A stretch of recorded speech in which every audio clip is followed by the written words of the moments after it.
Hi, my name is Jessica, and so I'm just gonna lead off with I'm really nervous. I've never done one of these before, and I'm a little bit overwhelmed with the uh, presentation style. I feel like I'm still learning so much about the subjects that it feels um, challenging for me to lecture and teach you what I've learned. But bear with me. I will do my best to try to present something that is acceptable. Sorry, pardon the cat. Okay, so I decided to pick chapter 15 to start with, and chapter 15 focuses on the senses, the special senses, and how those all work together to allow us to experience and appreciate the world around us. Also, we figure out a lot about why or how important they are. If there's an issue with one, what kind of difficulties it can cause, what kind of challenges that someone may face when something isn't quite working like it's supposed to, or if things are not working as they're designed to. Anyways, we'll go ahead and get started. Let's see. Like I said, I've never done one of these. So, okay, now we're on to the first section, which is I chose to talk about vision. And with that, let's talk about number one, how I'm amazed at this picture. This eye is absolutely gorgeous and so interesting in the coloration. I thought it was so pretty. I just had to use that. So when it comes to our vision, we think about how we interpret the world around us, and it's strictly how we see it. We take this information and it comes in, and our eyes view it and then send the messages to our brain, and it all happens so quickly that it's quite phenomenal, if you ask me, that all these things can go on and it happens in just milliseconds. And so our brain processes the visions that are coming in and the lights and the reflections and all of those things this quickly, and we know what we're seeing in real time. I just find it so interesting. Um, Sorry. Um, okay, so essentially, when we talk about that, like it's like our eyes are like cameras, essentially, and they are filming the experience in front of us, and then our brain processes it all, and then our mind is working it through. And so, when you have like the blind spot that everyone has, our brain typically is just filling that information in. It doesn't just, we don't necessarily see it. It's just like, nope, nope. We'll put some filler in there. We can fix that problem. And I find that really interesting. Um, they say that,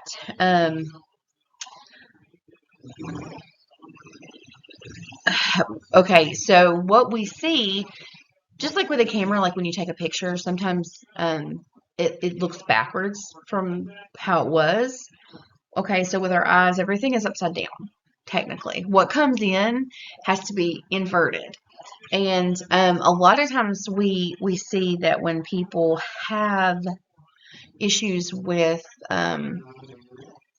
dizziness and stuff, which I'm gonna talk about that later with vestibular issues and vertigo and stuff. But um, a lot of times when there's an issue with the information going in, that will cause your brain to get really confused and um, off whenever you see things are moving improperly, or when you get motion sickness, things like that. A lot of that goes into your vestibular care with the hearing, but so many times what you see is causing the chaos, and I find that pretty interesting. So let's get on to the next slide. I feel like I didn't get to talk about the eyes a whole lot. We'll go over what I have on the slide there. So Key structures are the retina, the cornea, the lens, and the optic nerve. Your photoreceptors are rods which take in the light and the dark and control those things, and the cones handling all color. And they're basic colors, and I don't know where I was going with that. Sorry. Okay, I promise I'm trying really hard. Let's go ahead and go on to the next one and see if I can recollect my thoughts on that. So smell. Smell is the next one. So there are good things and bad things about smell. I have a couple friends, and they, due to injuries that they sustained, um, one of them had a brain injury, and with that brain injury, he lost his sense of smell. Um, the damage that was done at that time caused him to lose it. And so he is gone. I think he said it's been about 6 to 8 years now that he can remember that he has had no sense of smell. And because of that, it really has changed a lot of his life. He says that, you don't think about it until you realize that you can't smell good or bad. So there's a lot of times that he'll say, oh gosh, like something really stinks. Everybody will be complaining about, let's say, a skunk when they're driving on the road. And he says that it's really nice that he can't smell that. He doesn't have to deal with that. But in a bad way, or in a negative way, he also can't appreciate the smells he misses. He did discuss that, with food, you don't realize, but a lot of times your favorite part of the memory of a food is that smell, and food doesn't taste the same without the smell. I always thought that sounded crazy, but it really does all go back together. And to know someone who really in real life has experienced things that, um, it's one thing to hear the information being told to you, but it's another when you know someone who, can just really say, hey, it's absolutely, that's what happened. I had this brain injury and now I can't smell.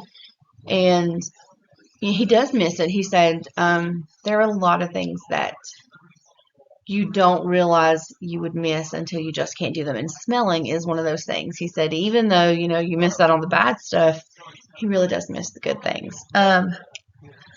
So our brain a lot of times links up smells to memories. And we also, our brain cautions us with those smells too. So you may have, bad smells, the smell of burning things like that. Those are signals, and our brain says, "Hey, something's not right.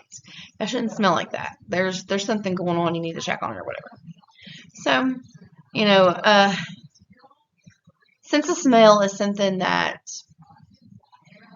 I never really thought a lot about.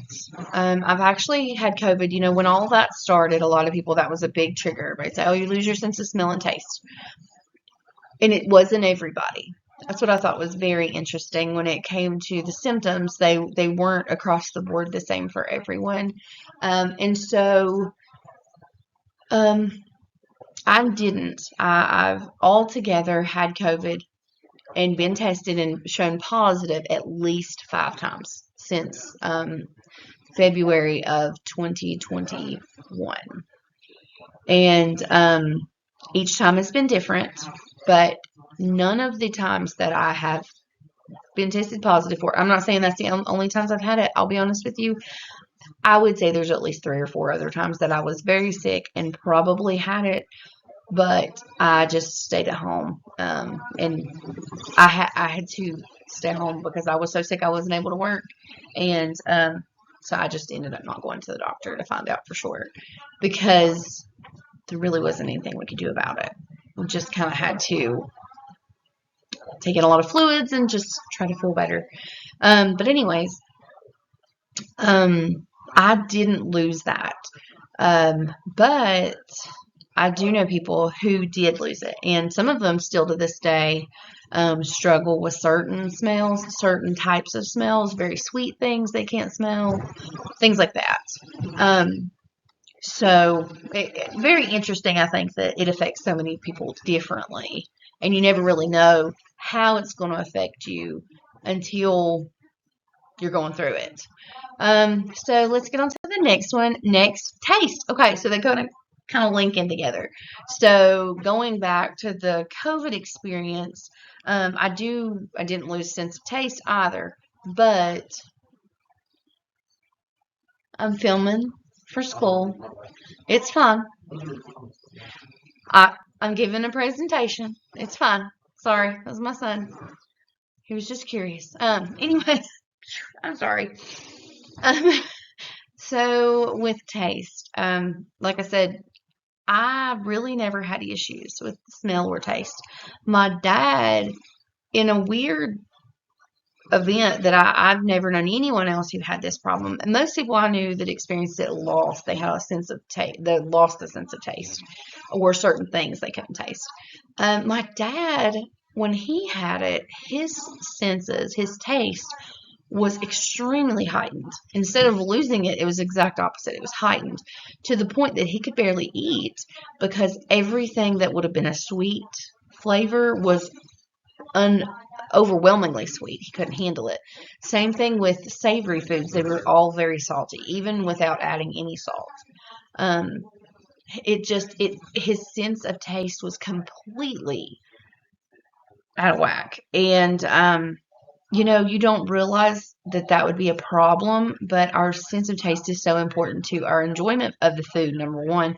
But to be able to want to eat, like he really lost the desire to want to eat anything because nothing tasted good. And so he lost quite a bit of weight. He actually got very, very sick simply because he just couldn't eat. When you're that sick anyways, he has other health issues. But when he was already that sick and then you go without food, it's absolutely not good at all. Anyways, when it comes to taste, there are 5 different tastes or flavors that they say that we can have. We can experience sweet, sour, salty, and bitter, and then umami. The amazingness of umami. And, growing up, they never teach you that one. They might now. I really don't know. I feel like where I'm older, my young education or childhood education is almost obsolete in some ways. It feels like so many things have changed over the years. But, yeah, it's a good one. It's unexplainable for me. I feel like it's just overwhelmingly good. So the attachment of taste and smell it's so important because they work together so perfectly. And working together, they help our brain to understand what we've put in and what we're experiencing, whether it's good or bad. And our body, it knows certain tastes are designed. Our bodies are just like, no, no, no, no, no, that's bad. We don't want that. That's bad. Bitter is one of the ones, a lot of times with poisonous food, uh, like poisonous berries, you get that bitter, terrible, acidic taste. I do find it interesting, though, that like sour is something that's so good, but a lot of times I feel like I love a sour Skittle, but I feel like you almost get to that bitterness at the same time and that acidic, just turning off kind of taste. And I think it's funny that they're so close that it's almost like too much acid. You shouldn't be eating this. Sorry. I'm sorry. I promise. I hope the next ones go better. I'm really, really trying, and I'm nervous, so I'm rattling a lot. Let's see. So next and last is hearing, our sense of hearing, and like I said before, I think so many people really don't value the importance of that vestibular, that hearing is so important for balance, and it all links together and it works in your brain. And when those crystals are off, when things are not like they are supposed to be, your body and your brain don't communicate properly and things get so out of whack. So you end up being off balance and you end up getting the vestibular issues, vertigo especially. And there's different types of vertigo. But when your body experiences that, it's just so off kilter. And I work at a physical therapy office, and so we actually do vestibular rehab. And so we will see patients come in, and they'll have to hold on to the walls. They can't walk because they are so, literally, it's just like everything's tilting, and they can't focus. They can't put their attention on things. The vestibular testing is extremely interesting. It's a really almost fun thing to watch. A lot of times you can even see the eyes move, like you'll watch them bounce in there, and very interesting how our bodies all work together, how all these parts and pieces work together in our minds, and the whole system works to successfully carry us through every day, and how one little thing can be off and it can throw everything off. I think it's extremely interesting. Um, I've went way over my time. I'm gonna try to shave this bad boy down somehow. Um, but anyways, these are our senses. They work together so well, and I feel like I didn't teach you anything. I feel like I just rattled. But I'm gonna try harder next time. So, thanks.